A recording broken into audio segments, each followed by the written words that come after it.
दोस्तों Michael Jackson वो नाम है जो आज भी उतना ही मशहूर है जितना पहले था। बहुत से डांसर आए और गए लेकिन आज तक कोई भी ऐसा डांसर नहीं आया जो माइकल जैक्सन को टक्कर दे सके। आज भी दुनिया का टॉप डांसर माइकल जैक्सन को ही माना जाता है। डांस के अलावा और एक चीज है जिसकी वजह से माइकल जैक्सन दुनिया भर में मशहूर हुए, जो कि इनकी कराई हुई हजारों सर्जरीज थी। इतनी सर्जरी की आखिर में इनकी हालत बहुत ज्यादा बदतर हो चुकी थी और जिस दिन इन्होंने दुनिया को अलविदा किया वो दिन कोई आम दिन नहीं था। इस दिन कुछ ऐसा हुआ जो कि इतिहास में पहले कभी नहीं हुआ था, ना ही कभी होगा। दोस्तों 25 जून 2009 को क्या हुआ और माइकल जैक्सन की पूरी कहानी क्या थी, जानने के लिए बने रहिएगा हमारे साथ वीडियो के अंत तक। माइकल जैक्सन का जन्म 29 अगस्त 1958 को इंडियाना में हुआ था और ये JOE और कैथरीन की 7वीं संतान थे। माइकल जैक्सन के डैड एक स्टील फैक्ट्री में काम करते थे और उन्होंने 1-2 कमरे का घर लिया हुआ था जिसमें ये 9 भाई बहन अपने माँ बाप के साथ रहते थे। उस समय अमेरिका में काले लोगों को अच्छे से ट्रीट नहीं किया जाता था और माइकल के फादर जानते थे कि अगर उनके बच्चों को कुछ बड़ा जिंदगी में करना है तो उनके पास 2 ही ऑप्शन है, या तो एक बड़े एथलीट बन जाए या फिर एंटरटेनर। इसलिए जैक्सन फैमिली ने एंटरटेनमेंट चुना। माइकल जैक्सन ने 5 साल की एज में अपने भाइयों के साथ एक सिंगिंग ग्रुप बनाया। उसके बाद इन्होंने शिकागो में परफॉर्म करना स्टार्ट कर दिया और लोग इन भाइयों को जैक्सन 5 के नाम से जानने लगे।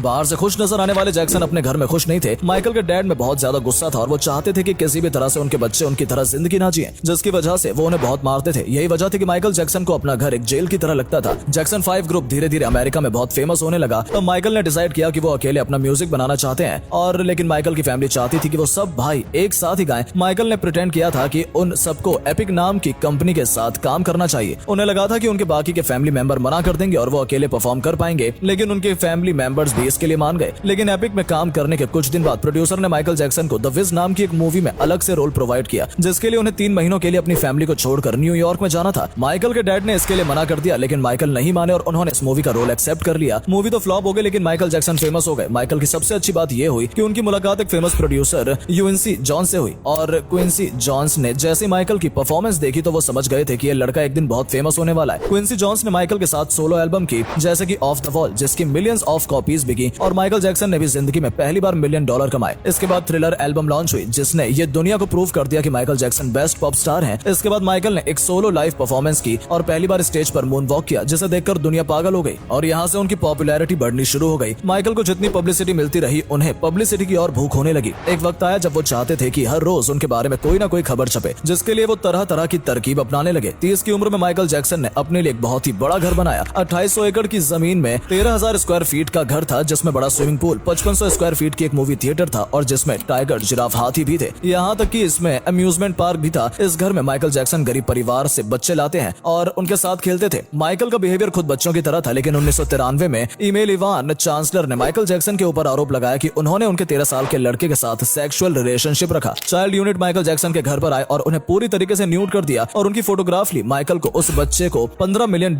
देने पड़े और उनके माँ बाप को $1.5 मिलियन देने पड़े। माइकल को बच्चों से बहुत प्यार था, इसलिए उन्होंने एक छोटे लड़के गैविन एरवीजो की हेल्प करनी चाहिए जो कि कैंसर पेशेंट था, लेकिन फिर माइकल के ऊपर 14 चार्जेस लगाए गए चाइल्ड मोलेस्टेशन को लेकर। इन कोर्ट केस के दौरान माइकल बहुत डिप्रेशन में आ गए और उसकी वजह से उनकी हेल्थ काफी डिस्टर्ब हुई। इवेंचुअली कोर्ट में ये प्रूफ हुआ कि उन्होंने कुछ भी नहीं किया है, मगर इस सबसे 10 साल बीत चुके थे और उनका काम रुक गया था। माइकल जैक्सन की लाइफ में 2 बड़े इंसिडेंट हुए। पहले एक्सीडेंट हुआ था 1984 में जब माइकल जैक्सन को पेप्सिको के लिए एड्स मिला और उस शूट के दौरान माइकल जैक्सन को एक एक्सीडेंट हुआ जिसकी वजह से उनके सर में बालों में आग लग गई। उस वक्त जब उन्हें अस्पताल ले जाया गया तो फर्स्ट टाइम उन्होंने प्लास्टिक सर्जरी कराई और पेन किलर के बारे में पता चला। दूसरा एक्सीडेंट माइकल जैक्सन के साथ हुआ 1999 में जब वो मुनिच में एक लाइव शो कर रहे थे। तब वो गाते हुए एक ब्रिज पर चढ़े जो कि क्रेन की मदद से धीरे धीरे नीचे लाना था, लेकिन आधे रास्ते में वो ब्रिज स्टेज पर लैंड करने के बजाय स्टेज के लेवल पर जोर से गिरा। माइकल जैक्सन शॉक हो गए, लेकिन उन्होंने शो नहीं रोका। वो गाते रहे और केबल की मदद से स्टेज पर आकर उन्होंने परफॉर्म कंप्लीट किया, मगर ड्रेसिंग रूम में जाने के बाद वो बेहोश हो गए। दोबारा उन्हें अस्पताल ले जाया गया जहां पता चला कि उनकी स्पाइन में कुछ इंजरी हुई है और उन्हें दोबारा से एक पेन किलर इंजेक्शन दिया गया जिससे उनकी आदत पड़ गई। प्रोपोफूल की उन्हें आदत हो गई थी कि उन्होंने उसे मिल्क में मिलाकर कंज्यूम करना शुरू कर दिया था। माइकल जैक्सन ने 2009 में तेजी के साथ काम किया। वो लंदन में काफी सारे लाइव शोज करने वाले थे और उस टूर का नाम था this is it. Michael Jackson ने अनाउंस कर दिया था कि इसके बाद वो और शोज जिंदगी में कभी नहीं करेंगे। जैसे जैसे ही अनाउंसमेंट हुई कुछ घंटे में ही सारी टूर की सारी टिकट्स बिक गई, लेकिन प्रॉब्लम ये थी कि 10 साल से माइकल जैक्सन ने कोई फुल स्केल लाइव शो नहीं किया था और 3 महीने के अंदर अंदर उन्हें पूरी परफॉर्मेंस तैयार करनी थी। डांसिंग, सिंगिंग, कोरियोग्राफी, प्रोडक्शन के साथ भी बहुत कुछ करना था। इस दौरान अच्छी नींद के लिए उन्हें पेन किलर्स प्रपोज लेने पड़े। प्रॉपर फॉल उनकी बॉडी में इंजेक्ट करने के लिए उनका एक डॉक्टर उनके साथ हमेशा रहता था। उनके लिए डॉक्टर मुरे नाम का डॉक्टर असाइन किया गया। तब होता यह था कि पूरे दिन शो की प्रैक्टिस करने के बाद माइकल जैक्सन अपने घर में जाते जहां डॉक्टर मुरे उन्हें प्रोपोफॉल इंजेक्शन देते थे ताकि वो अच्छी नींद ले सके। लेकिन प्रॉब्लम यह थी कि माइकल के घर में प्रॉपर मेडिकल इक्विपमेंट नहीं थे, जिसकी वजह से कुछ दिन के बाद बहुत बुरा हाल होने वाला था। अब 25 जून 2009 को जब माइकल जैक्सन प्रैक्टिस करके अपने घर में आए तो डॉक्टर मुरे ने माइकल को प्रोपोफॉल की छोटी सी डोज दी और उसके बाद प्रोपोफॉल को ड्रिप में डाल दिया। प्रोपोफॉल के साथ होता यह था कि इसकी बहुत ही कम डोज पेशेंट को दी जाती थी ताकि उसे नींद आ जाए, और जब एक बार वो सो जाए तो उसके बाद ड्रिप में दोबारा प्रोपोफॉल मिलाकर उसे दिया जाता है ताकि वो कंटिन्यूस सोया रहे। और प्रोपोफॉल का एक बड़ा डिसएडवांटेज ये था कि अगर प्रोपोफॉल थोड़ा से भी ज्यादा हो गया तो पेशेंट का माइंड भी नींद में जा सकता है। इसका मतलब ये था कि माइंड जो अनकॉन्शियसनेस बॉडी में फंक्शन को कंट्रोल करता है, जैसे कि सांस लेना एटसेट्रा, वो भी बंद हो सकता है। और उस दिन कुछ ऐसा ही हुआ। माइकल की बॉडी प्रोपोफॉल लेने के बाद इतनी गहरी नींद में चली गई कि उनके माइंड ने उनके ब्रीदिंग रोक दी। अगर इस वक्त वहां पर मेडिकल इक्विपमेंट होते तो उन्हें नॉर्मल ऑक्सीजन दिया जा सकता था, लेकिन डॉक्टर मुरे ने जब ये देखा तो उन्हें लगा कि माइकल को हार्ट अटैक आया है और वो उनके हार्ट को हाथ से पंप करने लगे, यानी कि सीपीआर स्टार्ट कर दिया। और बहुत देर के बाद 911 इमरजेंसी कॉल किया, लेकिन तब तक बहुत देर हो चुकी थी और the greatest artist Michael Jackson की डेथ हो चुकी थी। बहुत से लोगों ने इसका जिम्मेदार डॉक्टर मुरे को बताया और इसके बाद उन पर केस भी चलाया गया, जिसके कारण उन्हें 2 साल की जेल में रहना पड़ा। आज माइकल जैक्सन का घर नेवरलैंड का सुनसान जमीन का टुकड़ा बन चुका है। 5 साल तक उन्हें बेचने की कोशिश की, लेकिन उस जमीन का कोई बायर नहीं मिला। उनका खूबसूरत लेक अब एक गंदा नाला बनने की कगार पर है। जू के सारे जानवरों को ले जाया जा चुका है और अब वहां पर कोई भी नहीं रहता। तो दोस्तों, ये थी मशहूर डांसर माइकल जैक्सन की कहानी। आप भी अगर माइकल जैक्सन के फैन हैं तो वीडियो को लाइक और शेयर जरूर करें। धन्यवाद।